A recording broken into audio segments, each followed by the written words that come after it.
code-genie.ai, Chuck Nice, an American comedian.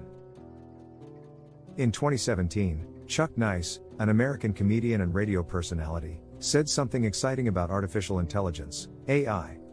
We are teaching machines how to think, how to understand our behavior, how to defend themselves, and even practice deception.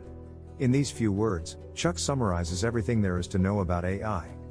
From this perspective, it sounds exhilarating, until he flips the coin with one provocative question: what could possibly go wrong?